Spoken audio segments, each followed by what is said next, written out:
Engineer صاحب کے معاملے میں ایک بحث ہے اس وقت کہ وہ ایک تو طبقہ وہ ہے جو سمجھتا ہے کہ ٹھیک توہین رسالت جتھے کا کام نہیں ہے، لیکن یہ تو آپ مانتے ہیں کہ بہت سارے مسلمانوں کے اوپر توہین رسالت اس وقت ایسے لگی ہوئی ہے کہ جو ایک دوسرے سے مکتبہ فکر کا اختلاف رکھتے ہیں. ٹی ایل پی کے حوالے سے میری رائے اس اعتبار سے اچھی ہے.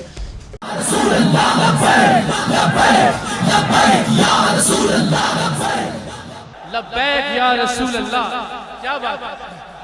جس نام سے اس کی نسبت ہے ہم سب کی جانیں اس پر فدا ہیں. ٹی ایل پی کو بنانے میں ریاست کے ریسورسز بھی شامل تھے، اس بات کا اللہ جانتا ہے میرے پاس ایسا کوئی ایویڈنس. علماء مشائخ کے وجود اس کے ایک اور چیز ہے. آپ سوچیے علماء مشائخ کانفرنس میں وہ آدمی پہلی سیٹ پہ ہے جس کو ایک آیت سنانے کی توفیق نہیں ہوئی آج تک. ایسی ہے. خیر، میں صحیح والے علماء مشائخ کے بارے میں ایک بات کرنا چاہ رہا ہوں. آپ نے ٹی ایل پی کے بارے میں ٹویٹ دیکھی، آپ نے ان کے حق میں کی بھی، ظاہر ہے جو ظلم ان کے ساتھ ہو رہا ہے اس کے اوپر بات کرنی بھی چاہیے. لیکن جو ٹی ایل پی نے ایک اور جو بہت ساری آئیڈیالوجیکل چیز کی ہے، اس سے جو پوری کی پوری ایک نئی مطلب یہ کہ جو ہمارا توہین رسالت کا قانون تھا، حضور کی عزت پہ، ان کے نام پہ ہمارا سب کچھ قربان، لیکن اس قانون کو آپ کے خیال میں ویپنائز نہیں کر دیا کہ آپ کے خیال میں ایک بہت بڑے صحیح معنوں میں علماء مشائخ پر کیٹیگری میں آنے والے انجینئر محمد علی مرزا اس وقت جیل کی سلاخوں کے پیچھے ہیں.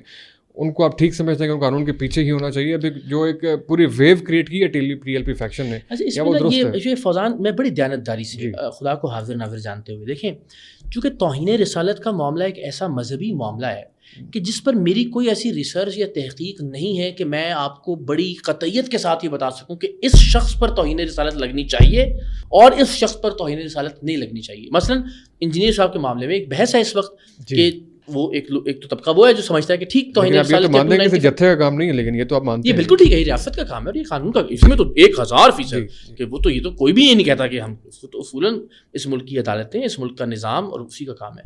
تو انجینئر صاحب کے معاملے میں بھی دو آراء ہیں. ایک رائے یہ ہے کہ نہیں لگنی چاہیے ان کے اوپر، ایک رائے جو اس کے مخالف ہے کہ آپ مثال کے طور پر کسی کا کلمہ کفر نقل کرتے ہیں تو اس پر توہین رسالت نہیں لگ سکتی. اب وہی بات کہ چونکہ میں دین کا اتنا علم نہیں رکھتا کہ میں اس پر کوئی فیصلہ جاری کر سکوں، تو یہ علماء کا کام ہے. اور مجھے لگتا ہے کہ علماء کی اکثریت بہرحال اس ایک نقطے پر متفق ہے کہ ریاست کے علاوہ یہ اختیار کسی کو نہیں دیا جا سکتا، نہ دیا جانا چاہیے کہ وہ کسی پر بھی توہین رسالت کا الزام لگائے.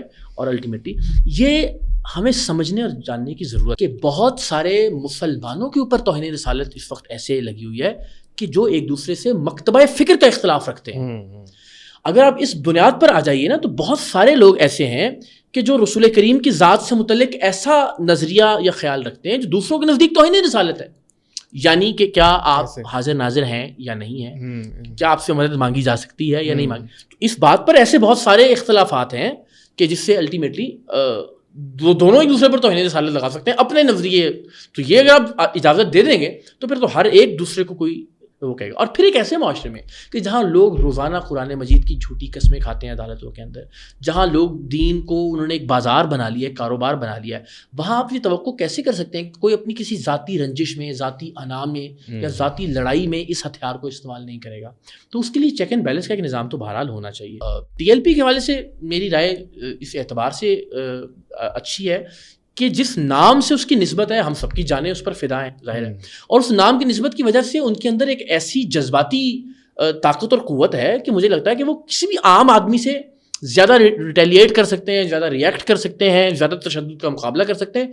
تو ریاست کو ان کے لیے جو کرنٹ یہ پالیسی ہے نا ہر بار مار دھاڑ والی، اس کے علاوہ کچھ سوچنا ہوگا. وہ کیا ہوگا مجھے اس وقت اس کا کوئی ادراک نہیں ہے، لیکن اس سے تو یہ پرابلم سالو نہیں ہوگا. اس سے تو ہر بار آپ مزید زیادہ غصہ، زیادہ نفرت پیدا کریں. ٹی ایل پی کو بنانے میں ریاست کے ریسورسز بھی شامل تھے، اس بات کا اللہ جانتا ہے میرے پاس ایسا کوئی ایویڈنس نہیں ہے، مجھے نہیں لگتا. ہاں لیکن بہرحال یہ ضرور ہے کہ اکثر اوقات ریاست اور اسٹیبلشمنٹ اور ادارے ایسے لوگوں کو آنے دیتے ہیں یا ان کا راستہ نہیں روکتے یا ان کو انکریج ضرور کرتے ہیں کہ وہ ایک ٹول کے طور پر یوز ہو سکیں کہ جب کسی پولیٹیکل پارٹی کو آپ نے، جس طرح ابھی بھی کچھ لوگ الزام لگا رہے تھے نا کہ یہ جب پیپلز پارٹی اور نون لیگ کی لڑائی ہوئی اس وجہ سے یہ ایسا کیا گیا. تو یہ واللہ عالم ظاہر جس چیز کا کوئی ایویڈنس نہیں ہے میرے پاس اس پہ کیا بات کرنا، لیکن ان کو ایسا بنانے میں کردار کا مجھے نہیں لگتا. ان کو یہ ضرور ہو سکتا ہے کہ کسی زمانے میں انکریج کیا گیا. اور